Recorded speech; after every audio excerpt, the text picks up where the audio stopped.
Hi everyone, and welcome to the Book Refuge, and welcome to another book recommendations video. I've been making a lot of these lately. I've been getting through a ton of books while we're stuck at home, and so I've just been, each one I've been reading, I've been putting it in a category, and whenever I have enough, I make a video. So today, as you can see, this one is on the lighter side of things, and that is my favorite rom-coms currently, or I mean, not my favorites, but like recent ones I've read, and you know, they all gave me a good chuckle and I had a good time with them, and just want to share them with you because lately I've had a few more like sexier, darker ones as choices, and I still do have some that are a bit sexier, but I also have some lighter ones on this list. So I'm actually going to do this list from lighter, more innocent on the way up to sexier, just so you know which ones are probably a little bit safer for you if you don't want things to get all raunchy up in here, okay? So we're going to start with 3 that are a little bit lighter, and then I'll tell you as we go up. So first, I want to talk about a historical romance, and this one is called Do You Want to Start a Scandal by Tessa Dare.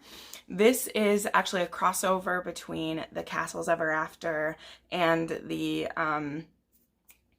Spindle Cove series. But as always, you can read these as standalones, and I thought that this one was so funny because this story starts out with Miss Fairchild, Charlotte, and oh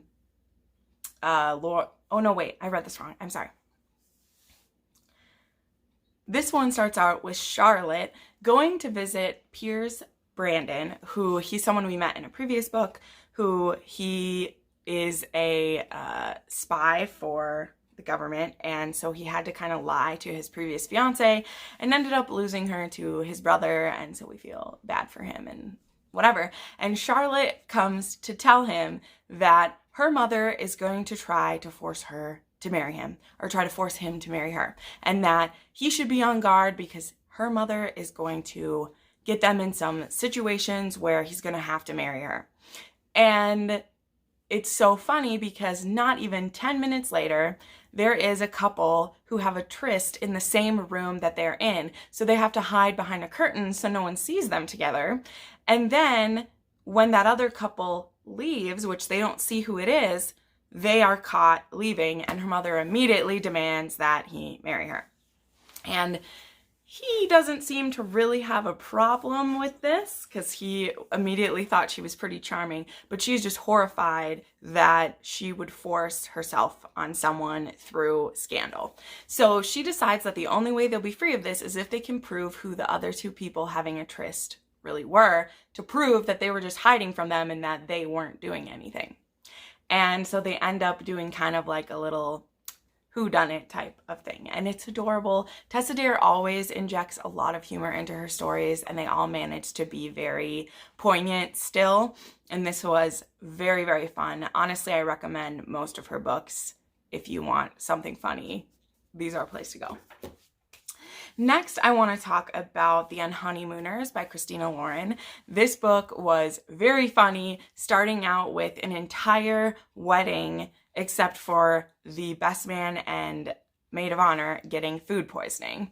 And then those 2 end up going on the honeymoon for the bride and groom because they are both so sick from eating at this wedding.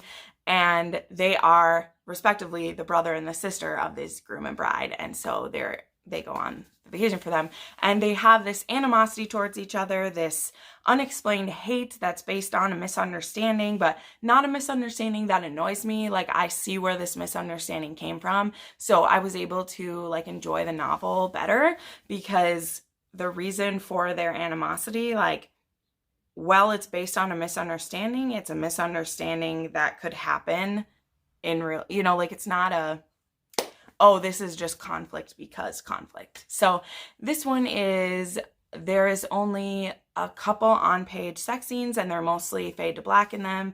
So if that's something where you just want to be in for, it's still very sexy. The tension's really great, and I hate to love. Christina Lauren do write the banter very well, but it's never like, oh my, close my eyes, I'm scared. So I would definitely suggest that if you want to giggle. Next, I have Well Met by Jenn.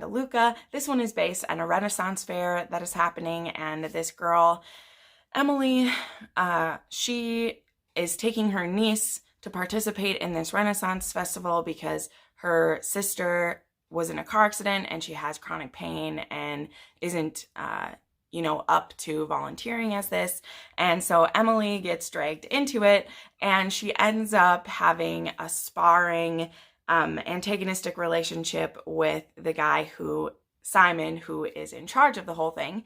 And he just has a stick up his butt. He is on her from the minute that she's there and just gives her a hard time. And it's another hate to love, and it's hilarious, and it's set on a Renaissance fair, and it's adorable. And even though it hits on some very impactful parts of their lives, it was still really cute and fun, and I just really, really enjoyed myself.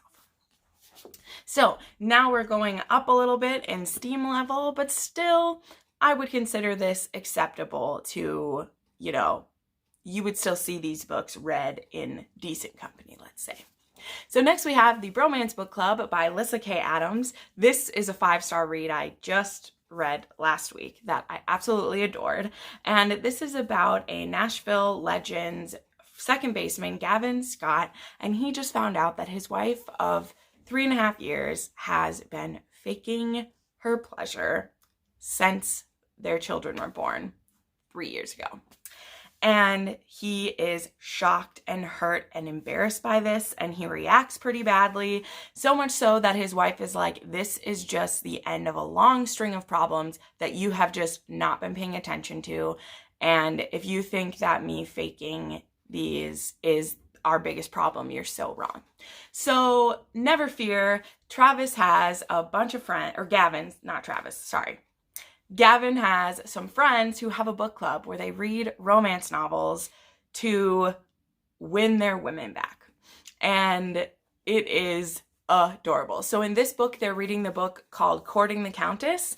And it is so there is parts of this story within this one, which is really cute.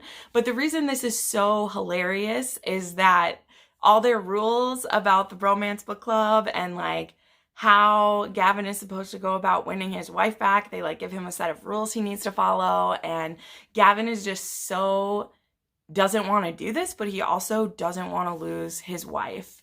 And he goes about this thing of really self-discovery and rediscovering her and what his motives were for getting with her and just how he's been ignoring her and that he wants to see, it's beautiful. I have a sweet spot for marriages in trouble who fix it, and this one it's just so cute. It makes me smile. And it also was really heartwarming because I felt for Gavin that he had got to this place, and it's not like he's a complete jackass who is ignoring his wife.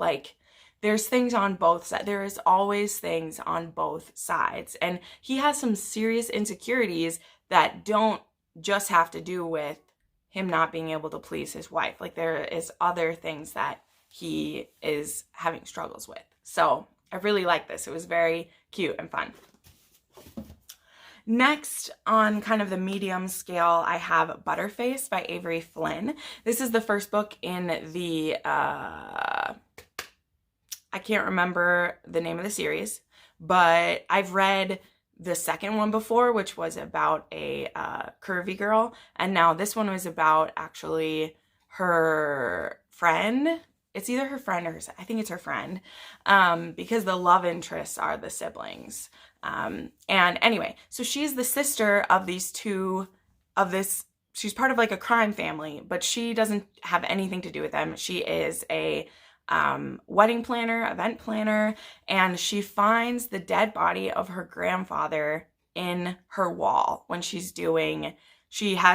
owns her grandfather's house, and she's tearing down a wall, and she finds his dead body. So way more serious than I was expecting this book to be about. And the police detective called to look into it he is at one of the weddings she planned at the beginning of the book, and they have this encounter where his friends embarrass her and him, and it's called Butterface because she would be beautiful but for her face, and so that's what Butterface means if you don't know. And so she's very insecure about what she looks like. And so when their encounter goes bad through no fault of their own, she feels like he's rejecting her because of that, even though he never says that.